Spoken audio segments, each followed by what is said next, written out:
Bonjour à tous, le week-end arrive et avec lui votre rendez-vous hebdomadaire avec la vie de la région. J'ai nommé Rhône-Alpes Matin.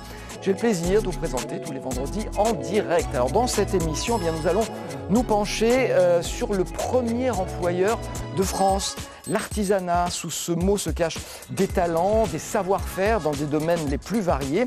Nous les découvrirons à l'occasion de la Biennale européenne qui lui est consacrée en ce moment à Lyon. C'est la première. Nous irons aussi à Vinay, Vinay qui est la capitale de la noix de Grenoble, Vinay qui accueille la 12e fête dédiée à ce fruit à coque que l'on déguste sous diverses formes et notamment pour ma part c'est plutôt dans les pâtisseries. Nous reviendrons aussi sur les 60 ans de la télé régionale avec de nouvelles pépites sorties des archives précieusement conservées à l'INA et exhumées par nous pour vous. Il y aura bien sûr les coups de cœur, mais tout de suite un point sur la météo de ce week-end. Météo qui est, il faut le dire, plutôt agréable à présenter aujourd'hui puisqu'il sera beaucoup question de soleil ce week-end. À commencer par cet après-midi, il brillera sur une bonne partie de la région, à l'exception malheureusement du sud, en raison du vent qui apporte quelques nuages, mais aussi des fonds de vallée qui le verront peu. Les températures elles seront plutôt douces, avec 16 par exemple à Feurs, Lyon, Grenoble et Nyons. Encore plus de soleil demain, le vent va chasser les nuages, à l'exception toujours de la Drôme et des Cévennes qui subiront quelques nuages, voire un petit peu de pluie. Alors dimanche, c'est toute la région qui devrait profiter du soleil et des températures douces avant l'arrivée de nouveaux nuages et même de la pluie qui nous viendra du sud-ouest et ça dès lundi. Allez, c'est parti. Je vous le disais en début d'émission, l'artisanat est le premier employeur du pays avec plus de 3 millions de salariés au sein d'1 100 000 entreprises. C'est même le premier employeur d'Europe, 80 millions de salariés dans 23 millions d'entreprises. C'est énorme, c'est impressionnant. Mais c'est surtout une mine de savoir-faire et de talent. Et ces talents, vous pouvez les découvrir en ce moment à l'occasion de la première Biennale européenne de l'artisanat. Elle se tient à Lyon, au centre des congrès de la Cité internationale. C'est depuis hier et c'est jusqu'à dimanche. Alors justement, pour en parler, nous avons le plaisir d'accueillir avec nous en duplex de cette biennale Christian Janier qui est fromager, qui est meilleur ouvrier de France et qui représente la famille Artisans des Saveurs qu'on appelait autrefois les métiers de bouche. Et avec nous sur ce plateau qui interviendra dans un instant, Patrice Bernard qui est le directeur de la Fédération compagnonnique du bâtiment, lui représente la famille du bâtiment. Alors Christian Janier, avant de parler de cette biennale et de ce que le grand public va pouvoir y trouver, qu'est-ce qu'on appelle finalement un artisan ? Bien, bonjour Alain. Déjà, la première condition pour être artisan, au moment de l'inscription, il faut que ce soit une entreprise de moins de 10 personnes. Alors après, évidemment, l'entreprise peut croître et peut avoir beaucoup plus de collaborateurs. Voilà. Après, il y a des textes évidemment réglementaires. Quand on parle d'artisan, il y a un moment ou un autre, il y a forcément transformation de la matière, j'ai envie de dire. Est-ce que la définition est la même dans tous les pays européens ou pas du tout ?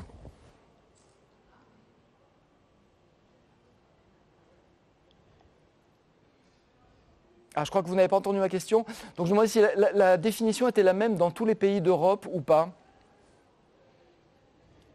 Alors, tout à fait. Bon, il y a quelques, notamment au niveau des moteurs de l'Europe, on va retrouver la Lombardie en Italie, la Catalogne en Espagne.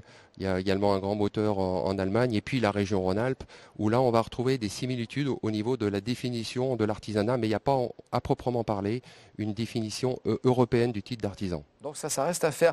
L'artisanat, dites-moi, c'est combien de métiers différents ?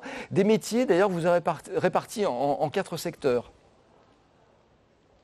Alors tout à fait, il y a la fabrication, les services, le bâtiment, et je crois que vous avez un parfait ambassadeur sur le plateau avec Patrice Bernard, et puis la famille alimentation qu'on appelle également les métiers de bouche.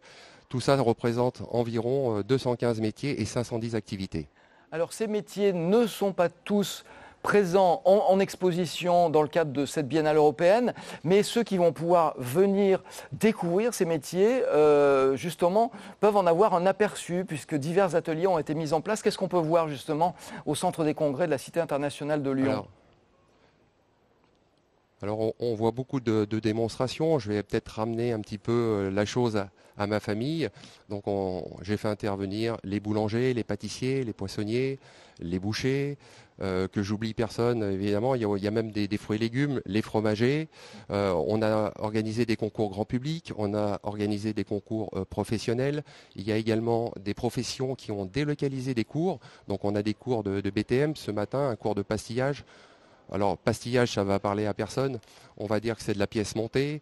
Et puis, on va avoir également des gestes de l'excellence, un peu pour le public, avec de la taille de glace hydrique. On va avoir quelqu'un qui va faire de la sculpture sur beurre, et ainsi de suite. Voilà, les poissonniers qui apprennent aux gens comment ouvrir les huîtres. Enfin, il y a tout à fait une diversité de démonstrations. Et je pense que les visiteurs ne vont pas s'ennuyer un seul instant sur notre famille Artisan des Saveurs. Alors moi, la pièce montée, ça me parle, contrairement à certains peut-être.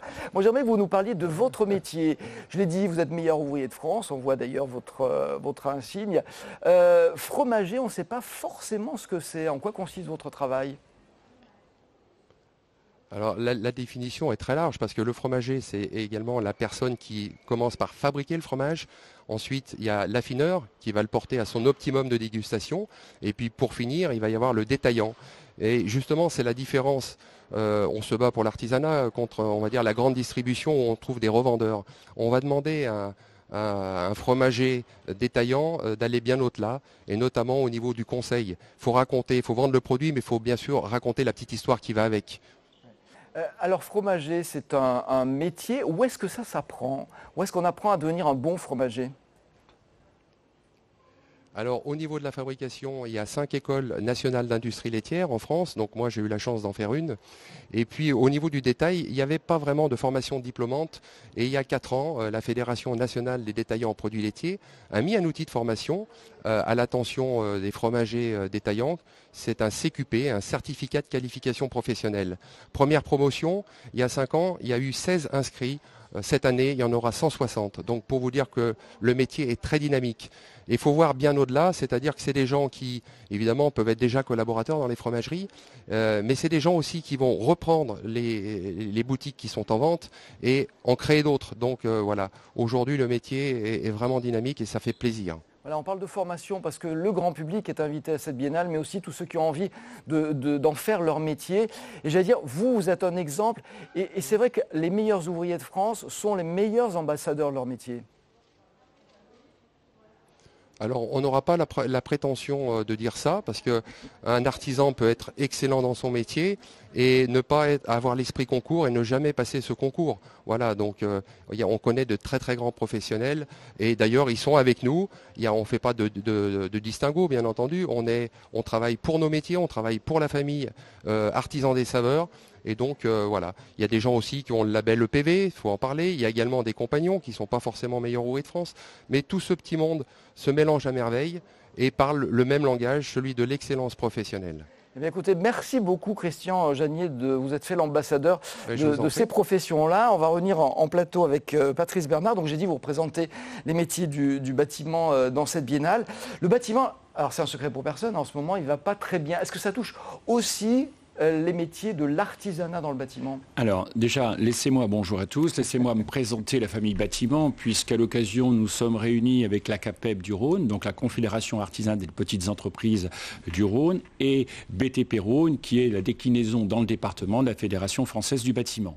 Donc à cette occasion, je représente la famille Bâtiment. Et effectivement, comme vous l'avez dit tout à l'heure, l'artisanat français, c'est quand même la première entreprise de France. C'est effectivement un peu plus d'1 million d'entreprises, c'est plus de 3 millions de salariés, c'est 300 milliards de chiffre d'affaires générés globalement. Donc pour vos téléspectateurs, il faudrait effectivement ramener ça à l'échelle, je dirais, de la métropole lyonnaise. Et chaque année, c'est 1500 nouveaux emplois qui sont créés dans la filière artisanale. Alors, qu'est-ce que c'est que ces 1500 nouveaux emplois? C'est d'abord en premier les départs en retraite qu'il faut remplacer, oui. C'est les créations d'entreprises et c'est également les successions. Et je crois qu'aujourd'hui, malgré effectivement, comme vous l'avez dit, les temps qui sont un peu incertains, il faut quand même garder en initiative que l'artisanat français embauche. Et en même temps, je crois qu'aujourd'hui, il faut renouveler effectivement son équipe salariée. Oui, alors quels sont ces métiers du bâtiment? C'est quand on parle d'artisanat, on ne pense pas forcément au métier du bâtiment. Pour nous donner quelques exemples, sans être exhaustif, on ne fera pas plaisir à tout le monde. Voilà, je regrette qu'on ne passe pas au métier du bâtiment. L'artisanat du bâtiment est quand même extrêmement important en volume, hein, puisque notamment au niveau de la Chambre des métiers, vous l'avez cité tout à l'heure, vous avez 4 grandes familles, et notamment une très grande famille, la famille du bâtiment, qui représente 40% de ses effectifs en termes de déclaration. Donc déjà, c'est important. Alors après, on va retrouver toujours les métiers traditionnels des métiers du bâtiment, qui peut être le maçon, le carreleur, le peintre, le décorateur, le menuisier, le charpentier. Je crois qu'aujourd'hui, ils sont à l'honneur au niveau du mondial des métiers. Alors, on peut être artisan salarié, on peut être artisan aussi à son compte. Finalement, c'est quoi le quotidien d'un artisan? Alors, le quotidien aujourd'hui d'un artisan, c'est d'abord et avant tout, c'est de répondre à une demande client.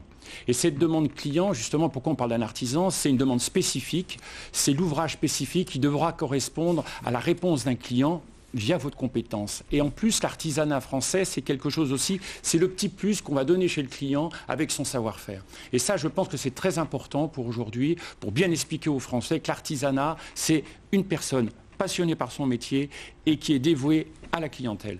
Alors, je l'ai dit tout à l'heure, vous êtes le directeur de la société, c'est la fédération, pardon, de compagnonnage des métiers du bâtiment. C'était un petit peu long, pardonnez-moi. C'est vrai que le compagnonnage, ça a une très très bonne image. En même temps, c'est l'image d'une formation qui est exigeante et difficile. Est-ce que vous arrivez à recruter autant de futurs compagnons que vous le souhaiteriez? Alors tout d'abord, merci de parler de la Fédération compagnonique des métiers du bâtiment. Je rappelle que ce n'est pas forcément l'objet, mais enfin, vu que vous abordez la question... C'est moi qui tenais à en parler, même si je sais que vous représentez les métiers du bâtiment. Voilà. Donc, si vous voulez, aujourd'hui, nous recrutons, bien entendu, puisque je disais que les métiers évoluent, et la Fédération compagnonique existe tout le temps par rapport à l'ensemble de ces métiers du bâtiment. On recrute à partir, je dirais, d'un premier diplôme, et on perfectionne les jeunes à travers la France. Ils sont salariés la journée, le soir, cours du soir, et passent différents diplômes au fur et à mesure des années pour devenir compagnons. C'est une formation qui est longue? Alors elle peut être longue, hein, puisqu'elle dure entre 5 et 8 ans de Tour de France. Ce qu'on souhaite surtout, puisqu'on rapproche l'artisanat avec les compagnons, c'est que plus de 50% de ceux qui font le Tour de France s'installent à leur compte, sont soit chefs d'entreprise, conducteurs de travaux, chefs d'atelier. Et je crois aujourd'hui que c'est aussi porteur, l'artisanat français est porteur, je dirais, de projets d'avenir. Très bien. Écoutez, on parlerait pendant des heures de l'artisanat. En tout cas, pour en savoir plus, il y a cette importance, c'est la première biennale européenne de l'artisanat. C'est jusqu'à dimanche soir et c'est au centre des congrès, la Cité internationale de Lyon. Les artisans vous rencontrent, l'occasion d'aller se renseigner sur ces métiers, de mieux connaître cette profession et cet employeur. On le rappelle, c'est le premier employeur de France. Merci beaucoup. Merci Patrice Bernard. Alors, l'autre endroit, j'allais dire, où il faut être ce week-end, c'est Vinay. C'est en Isère. Vinay qui organise sa 12e fête de la noix de Grenoble. Ça se passe ce week-end donc. L'occasion pour nous de nous pencher sur la culture de ce fruit à coque qui est, j'allais dire, à l'Isère, ce que la châtaigne est à l'Ardèche. Alors avant d'accueillir notre invité, petite piqûre de rappel sur ce qu'est la noix de Grenoble. C'est en France l'un des rares fruits à bénéficier d'une appellation d'origine contrôlée. La noix de Grenoble, une référence. Brute ou cuisinée, c'est un fruit que les Français consomment de plus en plus. Moi j'aime beaucoup son goût. Elle a un goût bien spécifique, la noix de Grenoble.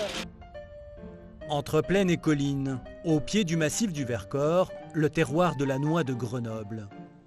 7000 hectares, des noyers à perte de vue, une culture de tradition depuis la fin du 19e siècle. C'est à l'automne, à la saison des pluies, que l'on sollicite les arbres. Quelques secousses sans dommage, signe qu'il est temps pour la noix de se mettre à terre. Le ramassage mécanique dure environ 3 semaines. Les noix vont sur une chaîne que vous avez à l'arrière, avec une souplerie qui permet d'éliminer les feuilles. Et donc ensuite les noix tombent dans le bac rouge que vous avez à l'arrière de la machine. La famille Convert fait partie des 1000 producteurs de la région. Verse. qu'il y a du bois, il y a un peu de la terre. On va les laver. Les noix sont donc lavées à l'eau claire, puis triées et enfin calibrées.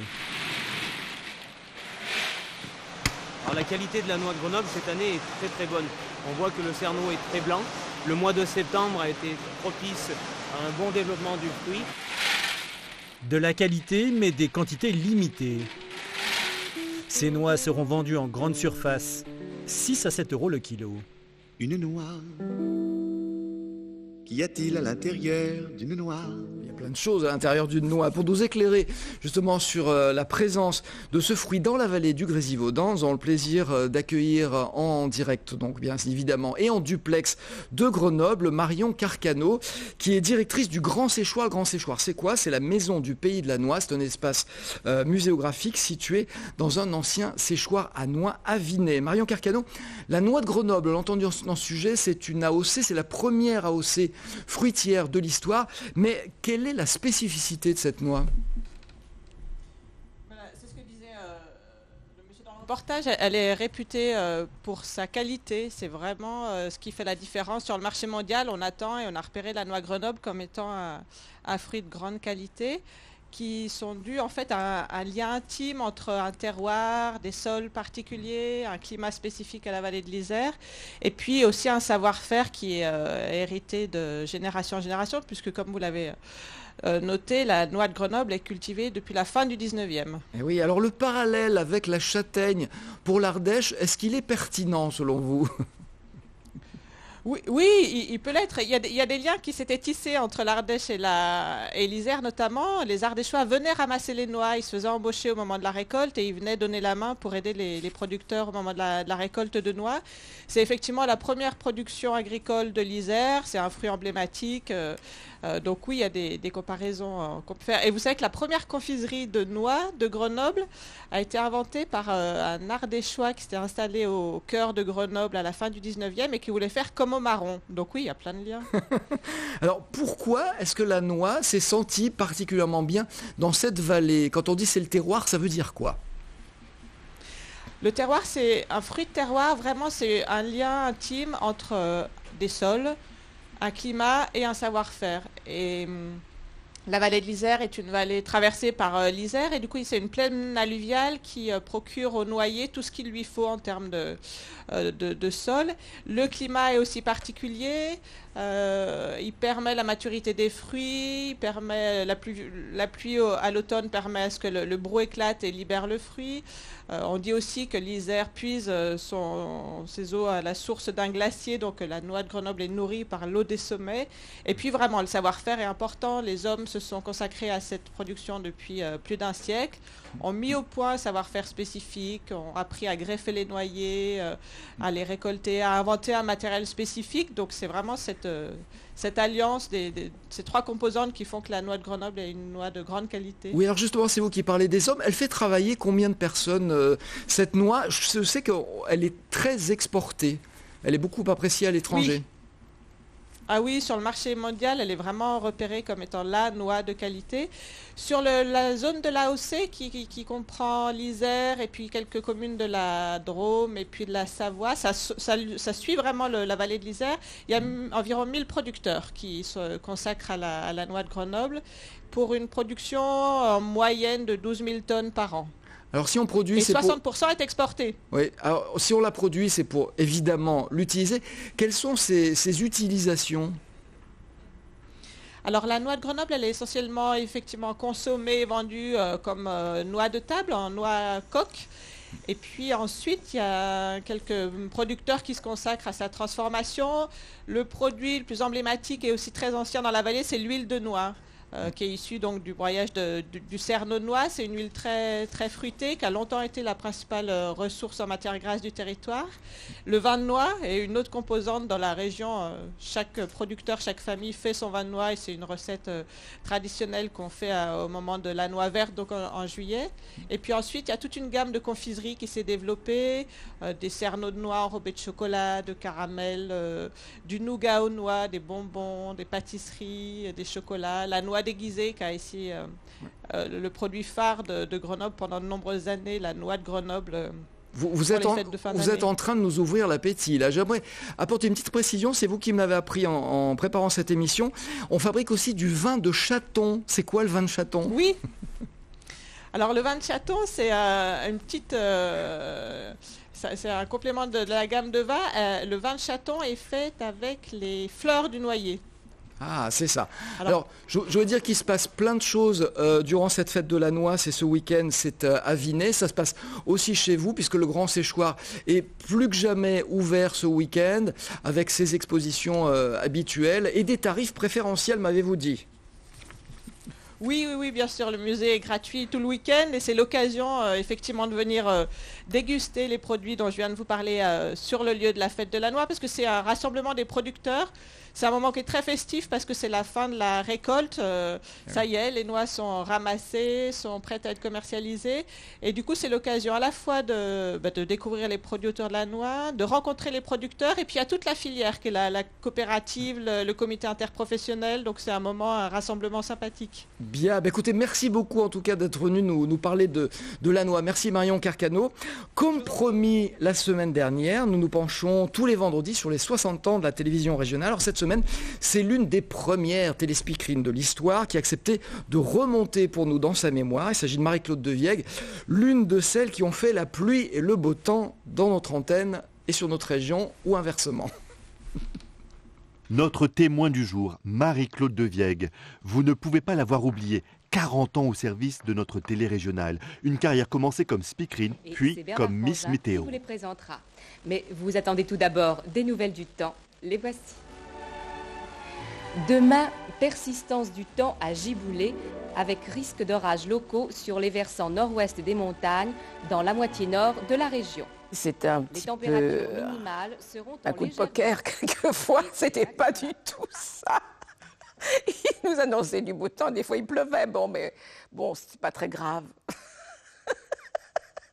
Sans rancune aucune, Marie-Claude a accepté de revenir avec nous sur les grands épisodes météo qui ont marqué notre région. L'une des images les plus saisissantes de nos archives, sur ce document muet tourné en février 56, la Saône gelée. La conséquence de températures exceptionnelles, jusqu'à moins 21 degrés à Lyon. Le froid toujours, mais cette fois en 1970, avec ce que l'on a appelé les naufragés de l'A7. L'autoroute fut fermée 4 jours, 6000 automobilistes immobilisés par la neige. Valence est alors bloquée. La situation, comme a pu le découvrir notre équipe partie avec les pompiers, restait critique. La couche de neige, en effet, atteignait parfois 50 à 60 cm et les secours étaient toujours rendus difficiles par les véhicules abandonnés un peu partout, dans les rues des agglomérations ou en race campagne. Vous savez qu'il y a un centre d'accueil de la Croix-Rouge qui est installé à la salle des fêtes? Non. Vous savez pas? Dans la Drôme, le plan Orsec a même été déclenché pendant 4 jours. En 56, moi j'étais encore en classe à l'époque, pas encore. Tu vois, si, peut-être j'allais bien me préparer pour le conservatoire. Mais oui, il a fait un temps épouvantable. Je me souviens bien de cela. Oui. Plus personne dans les rues, on marchait au ralenti avec des grosses bottes et en effet la circulation laissait à désirer. La sécheresse vue du ciel, c'est l'été 1976. Conséquence visible, le niveau du Rhône. De mémoire de marinier, on n'avait pas vu un Rhône aussi bas depuis 1920. Nombre d'embarcations sont alors bloquées. À l'arrière du bateau, il y a à peine 1 mètre d'eau et le bateau, lui, a 2 mètres de tirant d'eau. Et à l'avant, c'est pareil, il y a des épis, on ne peut pas bouger. On est stationné dans la fosse là, pour combien de temps, on ne le sait pas. Dans les campagnes, la solidarité s'organise. Ici, des agriculteurs de Montluel vont envoyer de la paille vers la Loire. Les militaires sont venus en renfort. En 2003, l'histoire se répète avec une nouvelle canicule. Cette fois, ce sont les personnes âgées les plus touchées. Ce service de semaine de la clinique du Tonkin est normalement fermé l'été. Mais compte tenu d'une surmortalité de 33% dans le Rhône et de l'afflux de personnes âgées déshydratées, des lits ont été rouverts. Je me souviens, oui. Et il est un fait que, il faisait, je sais pas, je crois que le thermomètre était monté jusqu'à 38 degrés, quelque chose comme ça, 35, 38, oui, c'était énorme. Et il y a eu beaucoup de morts. Je crois que maintenant, si ça se reproduisait, on ferait beaucoup plus attention, parce que maintenant, ils sont prévenus. aussi bien les médecins que les hôpitaux, et il y aurait moins d'hécatombes. Décembre 99, une tempête mémorable s'abat sur notre région. Au petit matin, les habitants des grandes villes découvrent les mêmes scènes, le même spectacle de désolation. Dans le 5e arrondissement de Lyon, sur l'avenue Eisenhower, plusieurs arbres se sont abattus sous l'effet du vent sur des véhicules en stationnement. Dans la Loire, plus de 40 000 foyers se sont réveillés sans électricité. Certaines maisons n'avaient même plus de toit. La météo, je la regarde tous les jours, c'est intéressant, très intéressant. Voilà, une bise affectueuse à Marie-Claude, une femme de cœur à qui j'ai longtemps travaillé. Allez, les coups de cœur de la semaine, et tout d'abord un rendez-vous annuel pour les amoureux et heureuses de Belles Étoffes, la 10e édition du marché des soies à Lyon. Découvrir ou redécouvrir le patrimoine textile de la capitale de la soie grâce à des fabricants et parmi les plus prestigieux. C'est depuis jeudi jusqu'à dimanche et c'est au Palais du Commerce à Lyon. Pas très loin de là, au sud de Lyon, le festival du film scientifique d'Oulin, c'est dans le Rhône. Il s'appelle À nous de voir, cinéma et sciences. La 28e édition a débuté hier, elle se poursuit jusqu'au 30 novembre.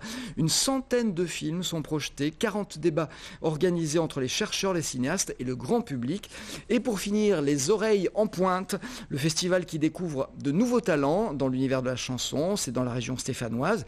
Parmi les locomotives du festival, Louis Chédid qui se produit pour la clôture, c'est demain à 20h30 et c'est à la Forge au Chambon-Feugerolles. Voilà, c'est la fin de cette émission.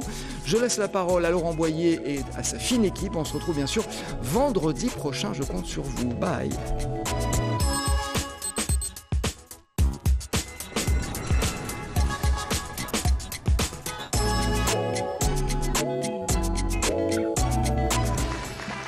Bonjour madame, mademoiselle, monsieur, bienvenue à Thionville. Les Thionvillois sont très nombreux, vos experts sont avec nous, avec vous.